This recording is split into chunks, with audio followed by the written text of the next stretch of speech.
Donc, bonjour à tous. Tout d'abord, merci aux organisateurs de ces deux journées de m'avoir convié donc, à vous présenter mes tout débuts de travaux de thèse donc, autour de cette thématique qui est défendue aujourd'hui sur les réalités pour penser et concevoir le travail.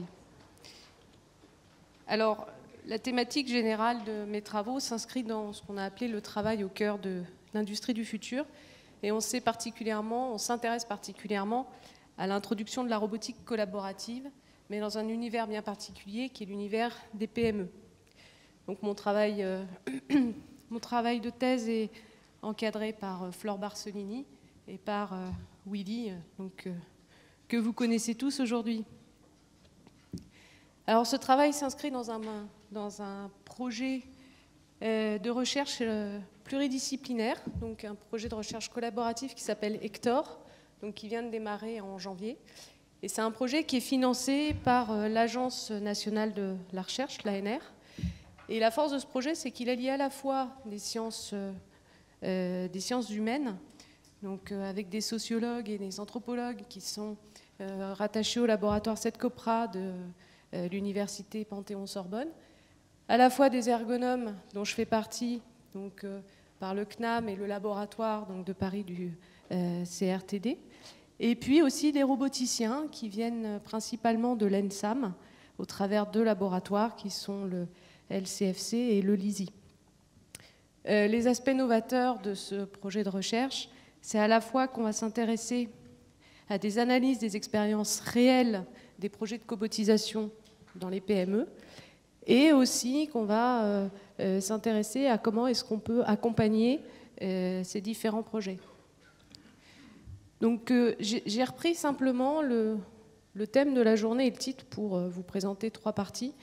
Tout d'abord, ce qui m'a intéressé, c'est de m'intéresser aux mutations profondes. Nous, les mutations profondes, dans mon champ d'activité aujourd'hui, ça va être les mutations technologiques. Autrement dit, aujourd'hui, ça va être l'industrie du futur. L'industrie du futur versus qu'est-ce que ça signifie pour les PME en termes d'accompagnement. Ensuite, à la fin de la présentation, on s'intéresse à les travailleurs et se confronte au réel. Le réel aussi, nous, de nos recherches, ça va être de saisir la robotique collaborative comme étant une opportunité de travail et de penser les changements au sein de l'industrie du futur pour les travailleurs. Et enfin, je vous présenterai quelques perspectives de recherche parce que je ne cesserai de vous rappeler que je ne suis qu'à 90 jours de mes travaux. Donc la première partie, industrie du futur et PME. Donc l'industrie du futur, c'est quoi? Tout d'abord, c'est un plan qui date de 2013, intitulé Usine du futur, où il y a tout de suite eu une volonté politique de moderniser l'outil productif français. Donc ça s'inscrit évidemment dans une démarche de mondialisation que je ne vais pas vous présenter aujourd'hui. Et on parle aujourd'hui aussi, on dit industrie 4.0, etc. Pourquoi? Parce qu'en fait, on s'intéresse à une révolution technologique qui est l'Internet des objets. Et finalement, on aura une évolution. Alors, entre la première révolution qui date de la fin du XVIIIe siècle, où la révolution technologique était la mécanisation, après on est passé à l'électrification, puis à l'électronique. Et aujourd'hui, donc, la révolution se base sur l'Internet des objets, ce qu'on appelle les cybersystèmes. En fait, le concept, c'est que l'usine devient ce qu'on appelle un environnement intelligent. Alors, les acteurs, donc c'est une grosse slide un petit peu indigeste, mais ça vous permet de vous montrer que finalement, des acteurs, il y en a beaucoup. Il y a beaucoup de monde qui se réunissent autour de cette volonté donc, d'innovation de l'outillage industriel. Et les acteurs sont regroupés en différentes organisations, à la fois des organisations professionnelles, donc autrement dit, par exemple, ça va être différents syndicats qui véhiculent donc, des cœurs de métier. Ça s'associe aussi à des organisations académiques, donc là où on va retrouver un de nos partenaires sur ce projet, donc, qui est l'ENSAM, donc les arts et métiers, et puis des organisations plus technologiques, et en particulier dans tous ceux qui sont présents sur cette slide, on va s'intéresser un peu plus aux CETIM, puisque j'ai actuellement l'occasion de pouvoir travailler un petit peu avec eux. Donc finalement, l'industrie du futur, dans la description, ça va être un ensemble de technologies, mais qui se caractérisent par, évidemment, le fait d'être innovante, mais aussi le fait d'être technocentrée et très hétérogène. Parce que dans l'industrie du futur, on va retrouver dans les technologies à la fois ce qui va nous intéresser, la robotique collaborative. Derrière, je vous mets cobotique et je vous mets exosquelette, parce que je vous le présenterai dans la deuxième partie de la présentation. Mais l'industrie du futur, dans les technologies, c'est quoi aussi? C'est ce qu'on appelle la réalité augmentée. Donc là, j'espère que vous pensez tous aux lunettes, hein, et puis à l'opérateur avec ses lunettes, et puis qui a donc une nouvelle dimension dans sa représentation du travail. On peut aussi parler de la fabrication additive, et en fait, qui correspond à ce qu'on appelle aujourd'hui l'impression 3D, effectivement, qui commence à se mettre aussi un petit peu en place donc, dans certains grands groupes et qui permet aujourd'hui de réaliser des pièces avec donc, un processus de conception qui devient complètement différent et innovant. Et puis aussi l'intelligence artificielle. Donc l'intelligence artificielle, derrière, c'est quoi? Ça va être par exemple la digitalisation, mais ça va être aussi, voilà, c'est un peu des gros mots qui aujourd'hui véhiculent plein de choses. Ça va être aussi les data, les clouds, voilà, tout cet ensemble-là que pour l'instant, c'est simplement étiqueté derrière le mot intelligence artificielle. Puis il y a, au-delà de la volonté politique, à la fois donc, de faire avancer l'équipement français, aussi cette volonté politique au travers de différentes technologies, comme je viens de vous montrer, très hétérogènes. Il y a aussi une volonté de transformation des modèles. Et ça, cette volonté de transformation des modèles, on le retrouve dans un second programme qui est sorti en 2015, qui s'intitule Industrie du futur, ok, mais nouveaux objectifs et élargissement. Et là, en fait, derrière, il va y avoir une volonté de réfléchir au travers des modèles des affaires, au niveau des modèles des organisations, donc existantes aujourd'hui, au niveau des modes de conception, bah forcément, quand je vous parle de fabrication additive et que je vous dis que ça transforme complètement le principe de conception, forcément, ça questionne les modèles. Et puis aussi, tout ce qui est mode de commercialisation, logistique. Donc, il y a vraiment toute quelque chose d'assez, une volonté de transformer les choses de façon assez profonde, mais en même temps assez diffuse aussi, très floue. Et puis, au milieu de tout ça, il y a une dimension sociale affirmée qui est très forte, puisque dans l'industrie du futur, on dit l'homme au cœur de l'usine du futur. Alors ça, c'est simplement, je dis simplement parce que aujourd'hui, il n'y a pas beaucoup encore de références par rapport à tous ces écrits, mais il y a une sorte de Bible qui est le guide pratique de l'usine du futur. Je vous ai même mis la page. Ceux que ça intéresse, allez faire un tour. Il est bien fait, mais il questionne, et c'est le but. Et c'est le but aussi de nos interventions aujourd'hui. Ce guide pratique, il a été réalisé par les acteurs que je vous ai montrés tout au début. Donc ce sont vraiment eux qui ont essayé de penser et d'écrire cette démarche. C'est une sorte, quelque part, c'est une Bible. Aujourd'hui, c'est une sorte de prescription. Voilà, comment on pourrait présenter ce guide. Et donc, page 13, il y a la démarche française, en plein sol homme au cœur de l'usine du futur, permet de se distinguer sur le plan international. Bon, très bien, cocorico. La technologie et les organisations permettent de le décharger des tâches pénibles et répétitives pour qu'il se concentre sur des tâches à plus forte valeur ajoutée. Donc tout ça, c'est des mots qui forcément, nous, ergonomes, vont nous questionner en disant « Ah, très bien, ça veut dire quoi décharger? Ça veut dire quoi valeur tâche pénible? Ça veut dire quoi répétitive? Ça veut dire quoi ?» Voilà. Aujourd'hui, ce sont les premières questions, finalement, qui motivent ces débuts de recherche. C'est que c'est bien beau d'avoir une prescription, mais aujourd'hui, la prescription, derrière, comment est-ce qu'on la décline?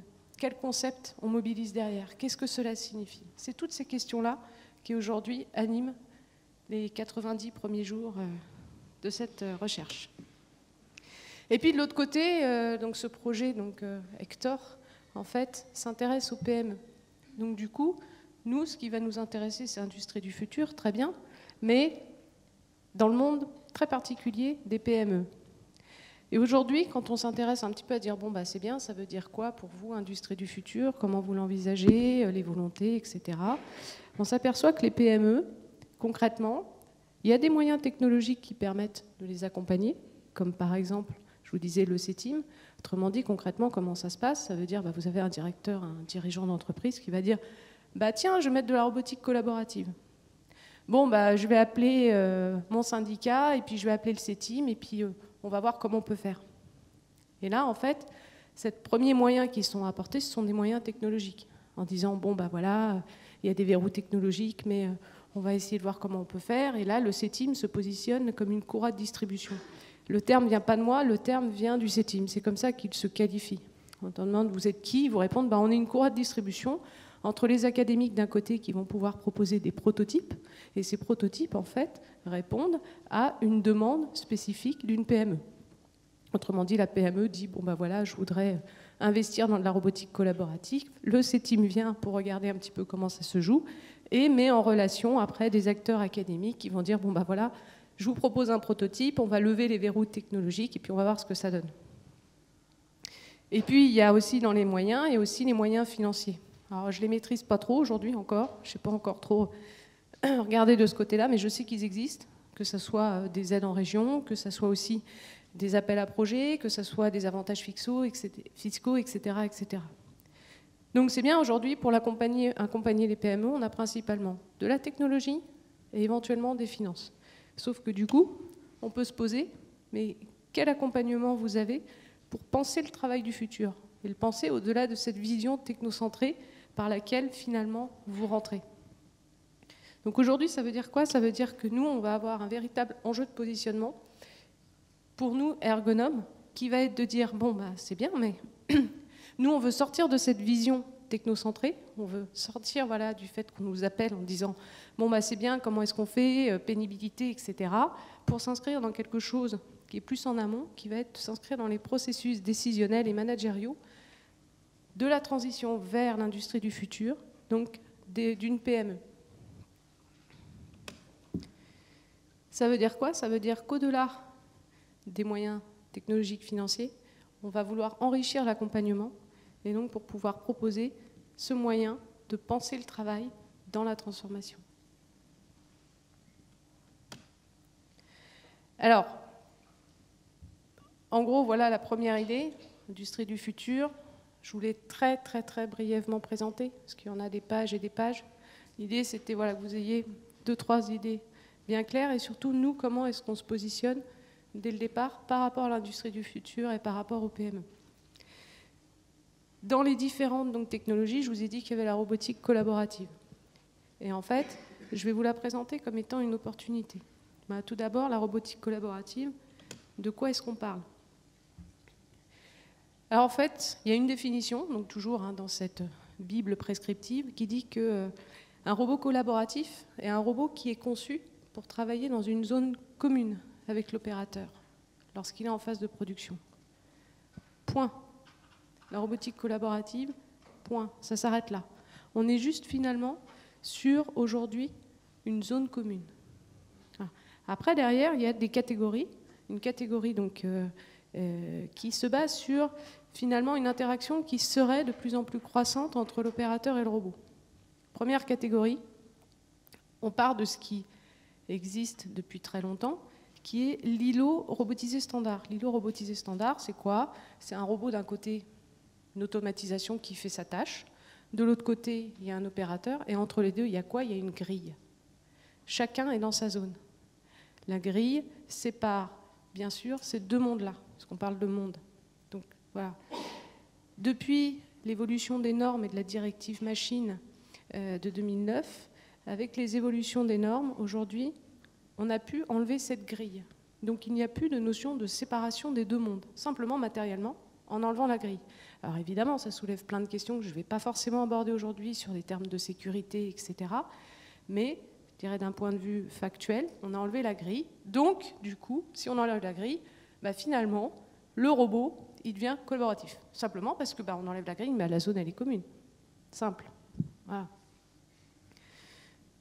Deuxième niveau, finalement, là, on arrive quand même sur les progrès technologiques, etc., qui permettent, en fait, finalement, de cette zone commune que chacun des deux mondes commence à venir un peu l'un sur l'autre, l'un vers l'autre. Autrement dit, l'opérateur et le robot vont se retrouver peut-être à effectuer des tâches différentes, mais dans un espace qui va être plus restreint. Troisième niveau, et c'est là où les choses basculent. Le troisième niveau, là, on a effectivement, dans le schéma illustré, vous avez un bras robotisé, un opérateur de l'autre côté, et quelque chose de commun entre les deux. Et je m'arrêterai là, quelque chose de commun. On le voit bien. Alors pourquoi je m'arrête là? C'est parce qu'aujourd'hui, on ne peut pas véritablement aller plus loin, parce que ce que je vais vous présenter après, c'est que concrètement, on manque encore de matière. Mais il y a quelque chose de commun.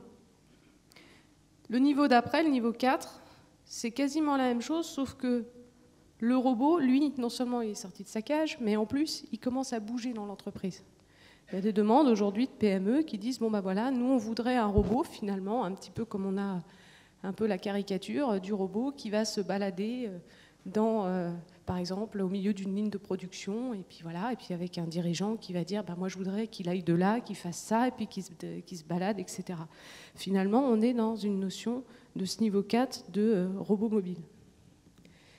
Et le dernier niveau, c'est donc ce qu'on appelle le cobo.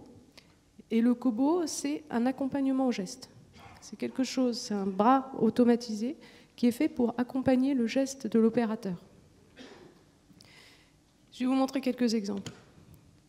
Donc, dans le niveau 3, je vous ai dit, c'est finalement le premier niveau de robotique collaborative sur lequel on va pouvoir s'arrêter, qui va être ce qu'on appelle les îlots robotiques collaboratifs. Là, par exemple, dans l'exemple 1, vous avez simplement un bras articulé qui, lui, fait une tâche, on va dire, plutôt générique de prendre une pièce, de la présenter à un opérateur, et l'opérateur va réaliser une action sur cette pièce.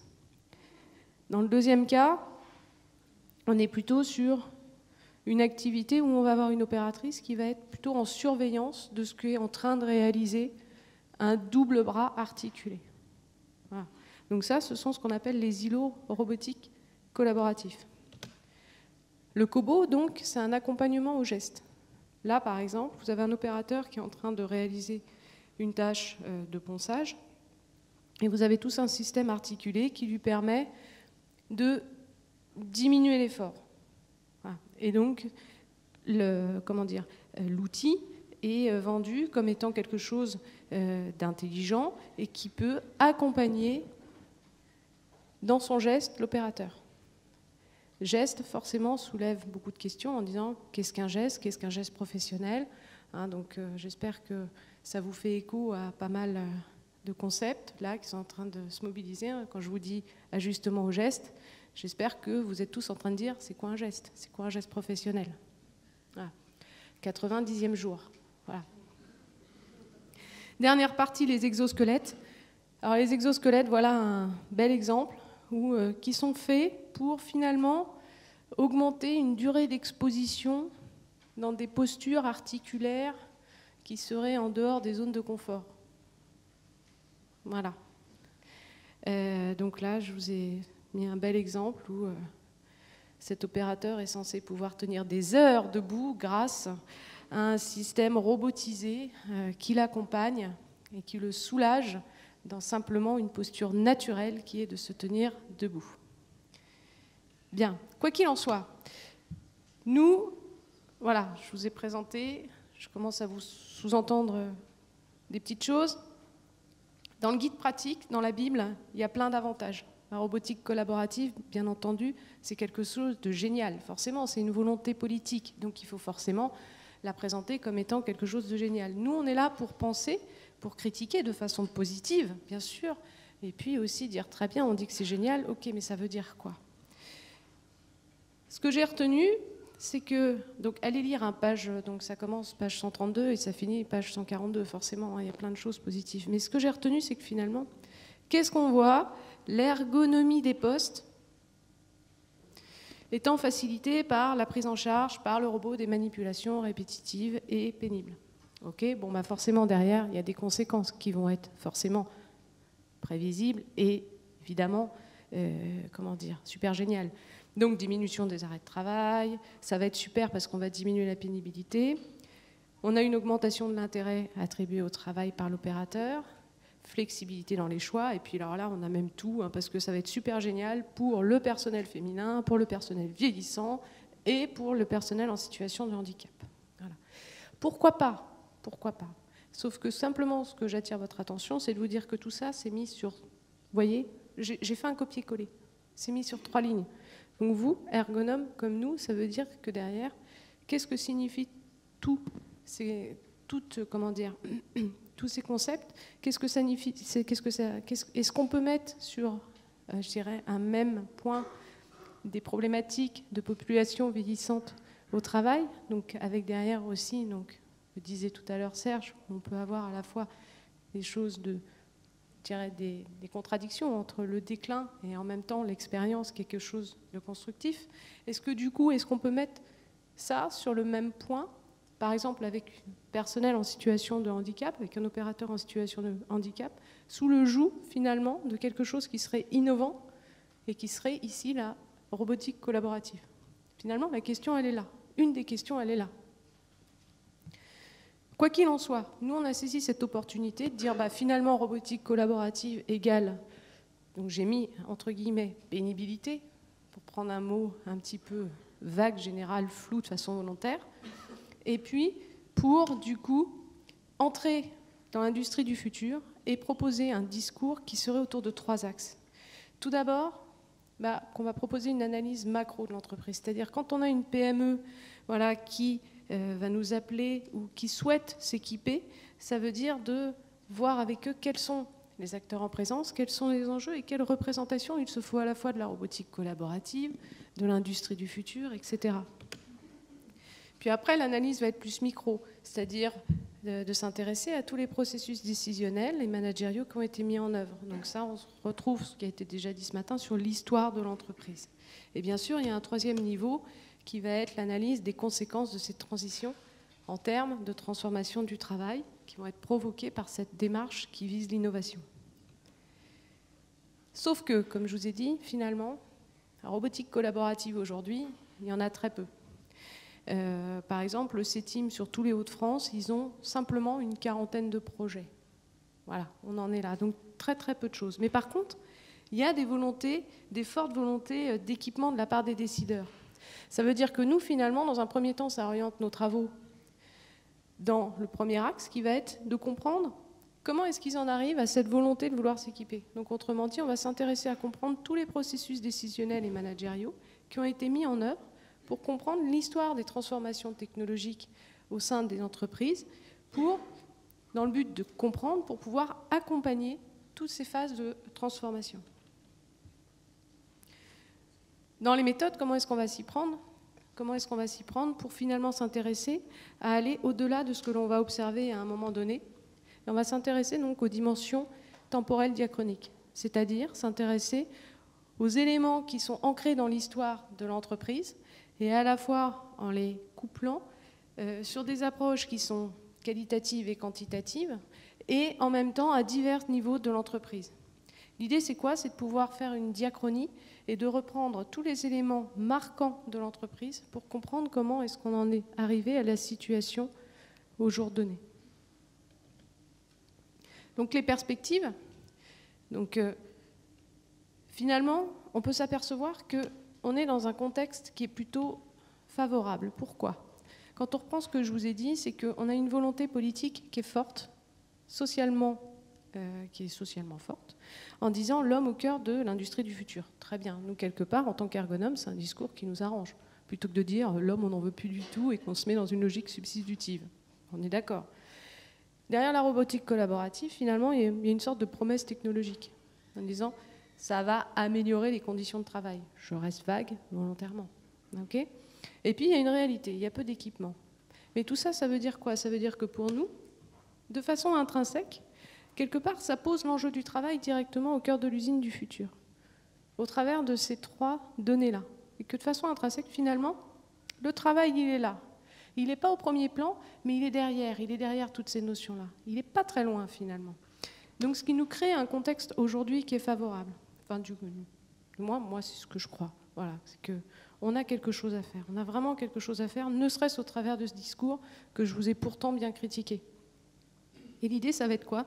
Voilà, d'avoir un contexte pour pouvoir penser le travail dans cette transition.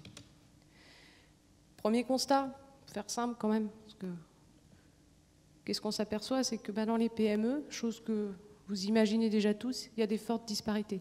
Des fortes disparités, simplement en listant un tout petit peu, ça veut dire quoi? Ça veut dire qu'on a des connaissances qui sont complètement différentes d'une entreprise à une autre. Après, on n'est pas aidé, hein. Vous avez qu'à googliser robotique collaborative et surtout googliser Kobo, vous allez voir, vous allez dire « Waouh, qu'est-ce qu'elle nous a raconté ce matin ?» Voilà. Et pourtant, la définition, elle est là, elle est claire et elle existe. Sauf que voilà, aujourd'hui, au niveau des connaissances, c'est en train de se stabiliser, mais il faut du temps. On est dans l'innovation. Donc l'innovation, ça veut dire aussi ça veut dire que c'est mouvant. Évidemment, dans les compétences des dirigeants. On a des compétences qui sont complètement différentes avec des dirigeants, des managers qui peuvent venir, par exemple, d'écoles complètement diverses et qui donc véhiculent derrière des idéologies complètement différentes et donc, du coup, forcément, vont avoir des points de vue qui peuvent des fois s'opposer. Puis, il y a forcément des maturités de projet qui vont être différentes entre un dirigeant qui va dire « Au fait, si on faisait quelque chose, et puis quelqu'un, et puis une autre entreprise où on a déjà un groupe, où on a déjà un projet avancé, avec une équipe organisée, avec des tentatives de premier diagnostic, avec bien sûr des postes qui ont été identifiés, etc., où il y a déjà un premier diagnostic qui a été avancé. Et puis les enjeux. Les enjeux vont être complètement différents selon les PME. Alors les enjeux, c'est parce qu'effectivement, il y a des notions économiques, évidemment, derrière. Je ne vais pas vous parler aujourd'hui, mais il y a forcément toutes ces notions-là. Mais aussi les enjeux, ça va être aussi de dire, finalement, on peut avoir, moi je voudrais de la robotique collaborative, mais on est dans une logique substitutive. C'est-à-dire, finalement, ce poste-là, vous comprenez, il n'y a pas beaucoup de valeur ajoutée. Donc voilà, puis c'est un poste pénible, donc on n'a qu'à l'enlever, ça sera mieux. Voilà. C'est des discours qu'on entend, moi je l'ai entendu. Et donc forcément la première question ça va être de dire, au fait ça veut dire quoi valeur ajoutée? Ça veut dire quoi pénibilité? Et simplement en posant ces questions-là, c'est quoi? C'est que vous voulez aussi avoir une idée de quel est votre interlocuteur en face et aussi d'un point de vue sur toutes ses compétences et de savoir du coup comment est-ce que vous allez pouvoir accompagner. Le degré de compréhension il commence dès ce niveau-là. Alors il y a des disparités bien sûr, mais il y a aussi voilà, des points de convergence. Et le point de convergence, c'est quoi? Ça va être simplement aujourd'hui de dire qu'il y a aujourd'hui des dirigeants qui veulent faire rimer innovation technologique avec, en vrac, savoir-faire, expertise, compétences, maintien en emploi, voilà, des salariés qui vieillissent, etc., etc. Donc simplement de vouloir saisir ces technologies-là pour pouvoir répondre à quelque chose de beaucoup plus large, on pourrait appeler la dimension humaine. Donc les premiers constats rappellent quoi? Que de toute façon, une innovation, ça sort jamais comme ça d'un chapeau. Ça veut dire que ça s'inscrit dans une histoire. Ça s'inscrit dans l'histoire d'une évolution technologique. Et aussi, ça s'inscrit dans une diversité de projets qu'il va falloir comprendre. Les premiers constats aussi, c'est quoi? Finalement, ils vont nous inviter à réfléchir à l'enrichissement des démarches, voilà, qui aujourd'hui veulent être des démarches de positionnement où on veut accompagner ces transformations et aller au-delà des choses classiques que l'on connaît déjà sur la transformation du travail. Alors bien sûr, on est en début, donc si vous entendez parler de PME qui ont des souhaits de robotique collaborative, je vous laisse attraper Willy ou venir m'en informer et je vous remercie de votre attention.